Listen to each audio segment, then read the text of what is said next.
Yan naman yung nag-iilaw sa akin.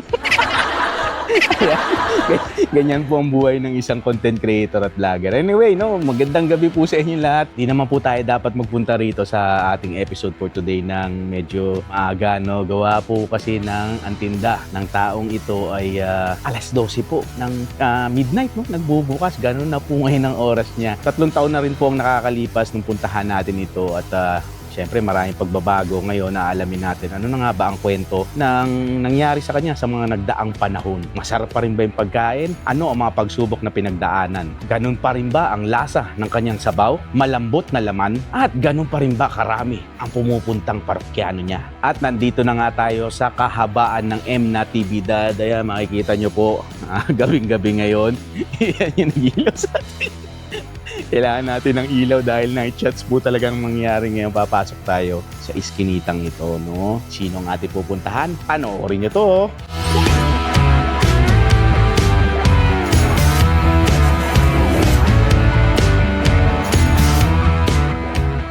Po si Bonjeng dito sa taga Bloomingtreet na nagtitinda ng pata trade dito sa Calle Natividad. Almost 40 years na mahigit nung mag-umpisa ako. Marami tayong pinagdaanan sa pagtitinda, ng pakikisama sa tao. Pagtitinda sa atin na naninira, hindi naman natin pinapansin yun dahil mahabang pasensya natin. Importante naman sa tao yung ganun na pasensyado ka dahil wala kang kung mararating pagka basagulero pa Kasi nung araw, ang magulang ko, kami nagluluto eh. Dalawa kami magkapatid. Talisihan kami, namamalengke, tapos magluluto. Yun ang nakalakihan ko na magluluto. Masarap daw, ibang klase raw, sabi nila. Kasi sa akin, natural lang eh. Hindi ka mukha nung iba, may mga kulay, may matamis. Sa akin, natural lang na sabaw, walang kulay. Yung nahabol nila. Pag nagpunta sila rito, mga lasenggo, tanggal lang ang order nila. Nung araw, konti lang. Pero ngayon, siyempre, nung nakilala ko ng gusto, dumami. Ngayon, kulang mga kulang 40. Pati pata, laman, ribs. Marami tayong nasubukan pag-subok dito tayo. Marami mga wala-walang yakon, hindi man ako kumikibo. Pagka pinatulan mo yun, walang mangyayari. Yung mga konting bagay lang, okay lang, pasisyado tayo dahil kailangan natin maghanap buhay. Yung lugar, maliit. Kasi mga tao rito, konting magre-reklamo ka. Maliit yung kalye, walang parkingan. Pagka umaga, lalo sila magagalit sa akin. Magkakaroon ng traffic dyan, sabihin nila, naka-storbo ko. Kaya sa madaling araw, natutulog sila. Ako naman gising sa gabi na nagtaas naman ako. Gawa ng, ang lang naman tumaas. Yung gas lang, malaki tinasong kerosene tsaka yung gasol. Nagtaas ako ng 15 pesos. Dati, 100 lang yung baboy, yung rib. Pag may kanin, 115. Ngayon, ginawa kong 130 dahil pati bigas tumaas eh. Alam naman ng tao yun, sinasabi ko naman, nagtaas ako, gawa ng lahat ng natin tumaas. Kung naintindihan naman namin yun. Sinasabi naman nila. Ngayon, maaga ako nagbubukas. Gawa ng pag minakuha ko sa tanghali ng paninda, lalagay ko na sa rep yun. Pagdating ng mga alas 9, sasalang ko na. Kaya bago mag alas 12, meron na akong tinda. Kaya nga iba na sa akin, bakit daw minsan hindi pare-pareho oras ko. Kasi pagka maaga ako nagising talaga ganun, bababa na ako dahil kaya na mamamaya pa ako magtinda. Nakahanda ng lahat, bababa ako. Pagka ubos na, pinakamaga, alas 3. Kasi nasa nagbubuhay ng mano rin. Pagka nagbenamano, hindi na matagal ka rin makakaubos. Makakaubos ka pero abutin ka ng maga. Pero pag magka nga nagbenamano, sandali-sandali lang. Araw-araw, wala akong pahinga. Yan, yung anak ng asawa ko, saka yung misis ko. Pagbaba niyan, mamaya-maya, akit ako, matutulog na ako. Sila na ang bahala rito sa baba. Yung ribs, pinakamatagal yung mga 1 oras kalate. Pero yung pata, mga 2 oras may higit. Lalo na pagka may edad yung baboy. Kasi lalaking baboy na, mga inahin eh. Sila pumupunta rito, kumakain sila. Ay matagal na nila akong kakalala, maraming suki. Matatagpuan niyo ako sa Natividad, corner ng Texo na Bulacan. Nasa kalagitnaan lang ako ng Natividad.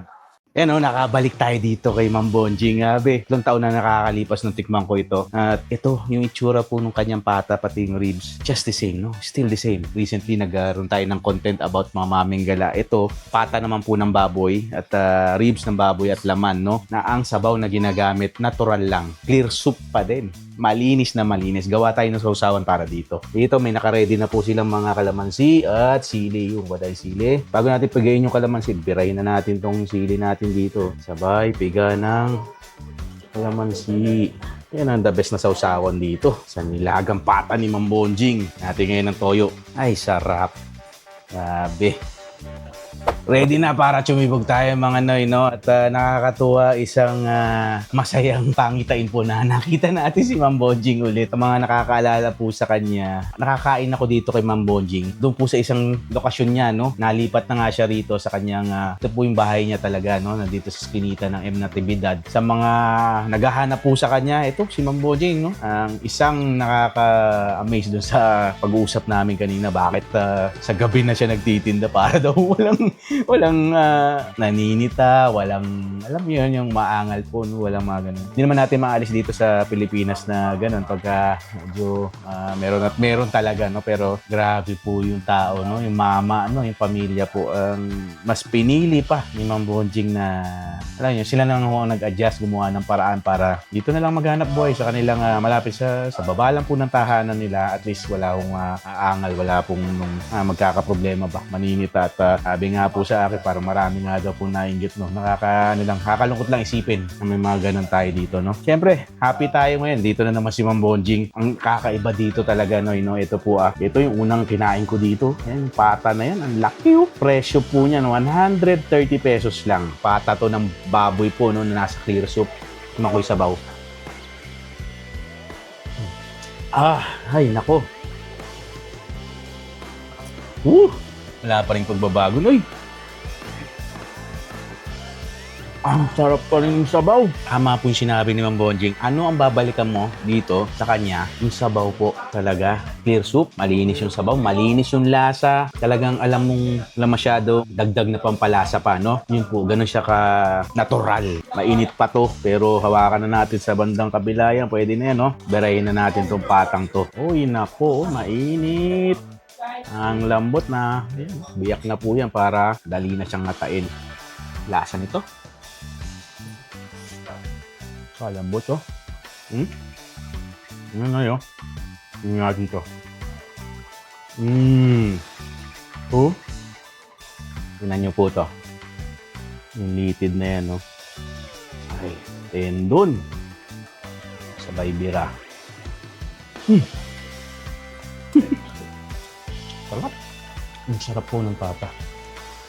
Unang kain ko rito ay Ma'am Bonjing. Para po akong na-stun. Yun yung siguro madedescribe ko sa inyo po, no? Madalas ako nakakakain ng nilagang pata, pero baka ginagamit. Pero this time around, ang ginamit niya pata ng baboy. Kaya nga naman talaga, kakaiba din yung soup niya. Yung lasa niya, iba rin sa baka, no? Ang sarap talaga nung sabaw. Ang sarap, ang lambot.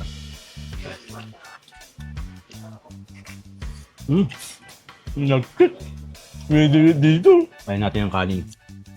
Butit maaga-aga kami pumunta po rito ni Kylie Food Vlog kasi may daw po ng tao dito. Nakikwento sa atin ng kanyang may bahay po, no? Ang karamihan nga daw nang pupunta rito, mga kawani ng gobyerno, enforcer, mga pulis, yan, mga rider, yan, mga tropa nating rider dyan na bumabiyahe dito, tumitira ng kain, mabanat ng graveyard shift ba?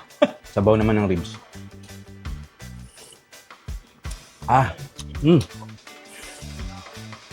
Yung sabaw parehas lang ang lasa. Yung karne, magkaiba. Ito pong pata, ang lagkit. Ito naman yung ribs. Tirahin natin. Ang lambot din, oh. Ngayon, yun, oh. Ginanyan ko lang, pinitas ko lang, oh. Check natin kung gaano kalambot.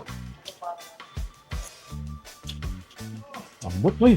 Sa inyo po, no? Kung anong gusto nyo kainin. Dito kay Ma'am Bonjing. Meron pong ribs. Ito yung ribs, syempre, laman style, no?